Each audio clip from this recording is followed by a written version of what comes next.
First and foremost, it is a phenomenal development for Africa to have the Africa Continental Free Trade Area.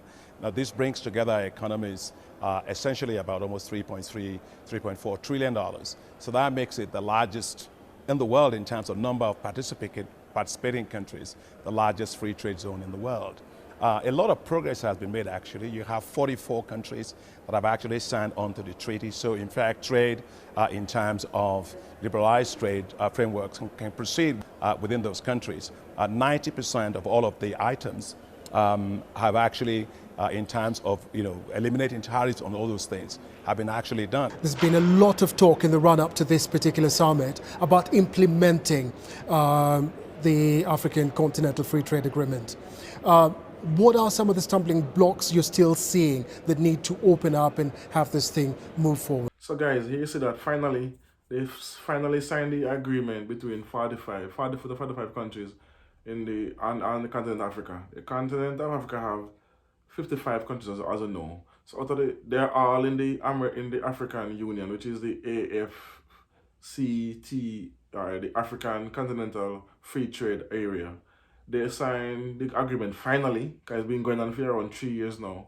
So 45 countries, or 44 out of the 55, signed the agreement to have free trade in Africa. So this means they have to do less import. So there's no more tariff, tariff simply means no more tax going to be implemented on these products. So they're going to drive the cost down, put more money in the hands of the farmers, and the consumers are going to pay less, drive inflation down. So all in all, this is a good time to be an African country, because now they have the free trade finally signed. So, but they are still hammering out some of the kinks and some of the legal, as the president of the central bank is going to explain now. Well, first and foremost, you have to realize that a lot of trade in Africa is still largely informal. So trying to get the informal trade system into a more formal trade system is important. So a lot of education, a lot of training is very, very important. And in particular, I'm particularly interested, most of the trade you have in Africa is actually done by women. So they can actually, many of them may not be educated, but look, they run the continent. So making sure that they have the information they need, they can move from one place to the other without any form of harassment of any kind. So that's still a lot of work to be done in that particular area.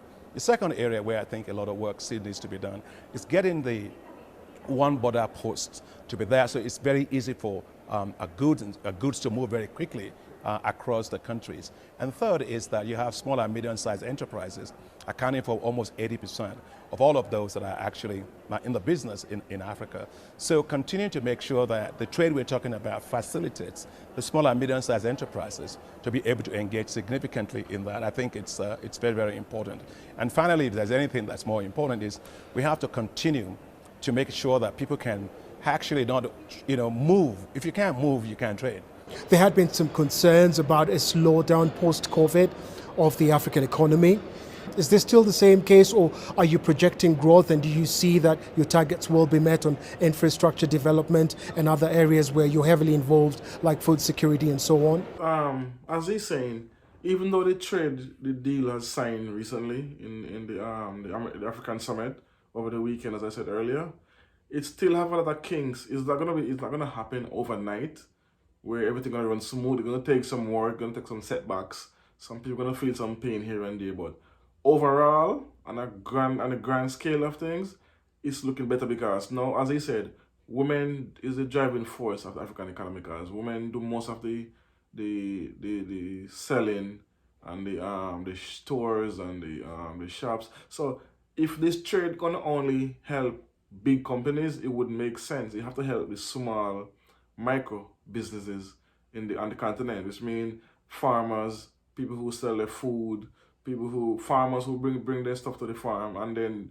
to the market, and then they have to pass through checkpoint just to bring the food. I don't have to pay a fee to cross the border to go to the next marketplace to spend money. So that's where that's what they need to hammer out. All those the little things are gonna help the everyday man, not the big grand companies. Because then, why is the sense in doing this if it's only gonna affect the big companies. It won't affect the citizens on a micro level, which means, as I said earlier, like somebody who open a store and they want to go and buy, let's say, a case of soda, then I wait to order it from the bigger companies. They can go across and get it from a next shop and pay less because there's no import fee, there's no tariff, which is a blessing. So, as he said, it's gonna take some time to hammer out all this.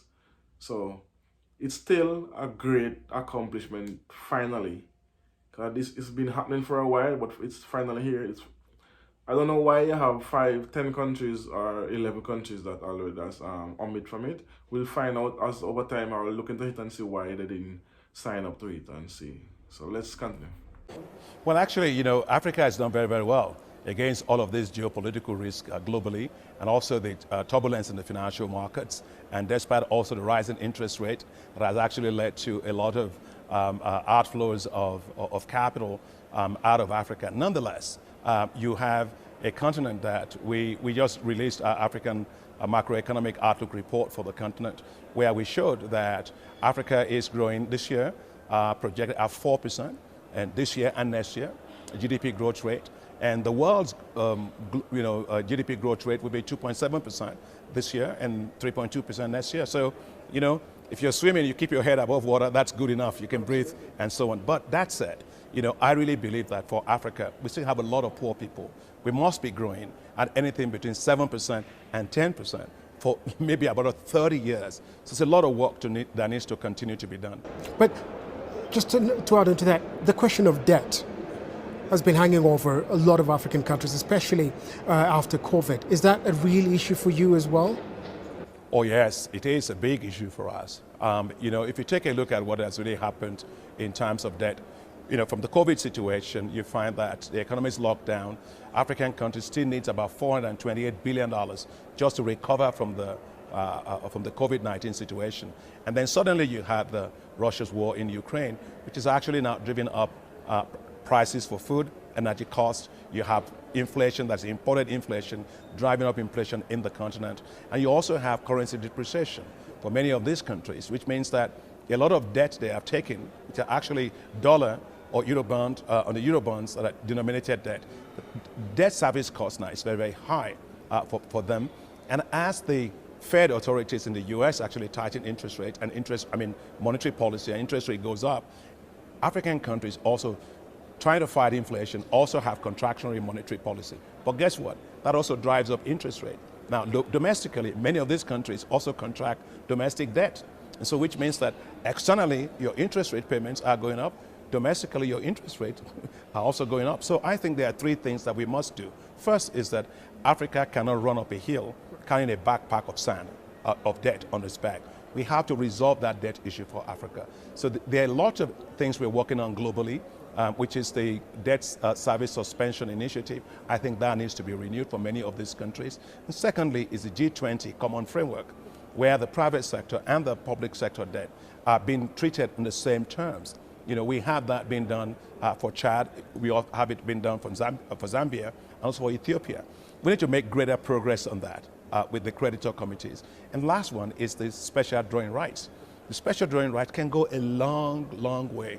We're working very closely with the IMF, my sister Kristalina Georgieva and her wonderful team at the IMF on this particular issue, so that the SDRs can also be issued or rechanneled through the multilateral development banks. And you know why that's important?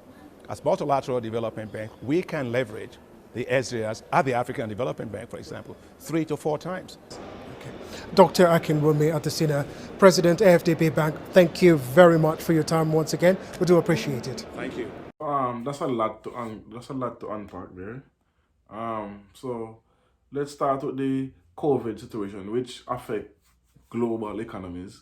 Then a double whammy, hit by the Russian war with the Ukraine and Russian war, and that's the cost of the US because Russia didn't want to go to war. They forced Russia's hand by using Ukraine as a proxy to attack Russia. And now we live in a world where inflation is gone skyrocketed, even all over the world, even here currently. You can right now to buy 12 eggs in the shop is 6, 7, 8 euro to buy those 12 eggs. That's like highway robbery. That's a 3 times the price we normally pay. Like we used to pay 150 for a tray egg. Now it's 7, 8 euro for the same tray. So it's affect every country globally, especially Africa, because of the depreciation of the value as well of the currency. So that's like a triple whammy. So COVID, war, and the depreciation of the funds. And as he said, the infrastructure, it already have a great infrastructure, most countries, but not all, because of all the development that China has been doing. But most of these countries still has debt. As you said, over $420 billion in debt. So they will find a way to cut that down. As you said, the bank gonna have to work with IMF, although the IMF is a crooked organization. I've always said that IMF comes in, lends them money, but have some ridiculous restrictions and paying back that money, and it hampers the growth of any nation they go into, because they dictate sometimes the budget, what I can spend the money on, what I can't spend the money on, and then that in turn hold up the government to push the money out as well. And as I some government do have bad spending habits. That's why the president of would have died there in Tanzania, the Tanzanian president that passed during COVID, although they assassinated him again, because he said something towards that end where with debt he returned back $10 billion to the Chinese, because he said the debt, the contract they were giving him was like if only a drunk person would accept it. So that's why, again, sometimes they will take advantage of people when they see you're really in need, and IMF does the same thing. So that's just an example. But the continent on a whole, signing this agreement, slowly but surely, is going to gain momentum. And Africa GDP is growing by 4%, while the world, every other country is growing by 2.7%. So again, that's a plus as well, because even though Africa is full with resources, they don't have the facilities to refine most of these stuff. So because I don't have to send the raw material overseas, and then overseas, when I use raw material, every part of that material can be used for something else. So like for instance, take a sugar cane. When a sugar factory, you get sugar, you get molasses, you get what is the other one name? You have molasses and forget the other one. Yeah, and then the white sugar, and then they have the trash they use it to make a kind of board. So there's like 4 things you can get from the one plant, which is the cane. So it's the same thing with the ore of the lithium, the gold. Even though you ship the raw gold overseas, then they refine it, the dust is used for something else, the rough part is used for something else. Then when they refine it to make the jewelry is used for something else, and then that piece will then put in reserves. And so it's a process. So if Africa have the facilities to do this, then they can make more money instead of just making one money from the shipping the raw material, and then sign deals with companies that, again, mine it, refine it, ship it, and everything. So all they get is taxes and stuff like that. So, and that's why you see most countries in Africa now is banning the export of raw material.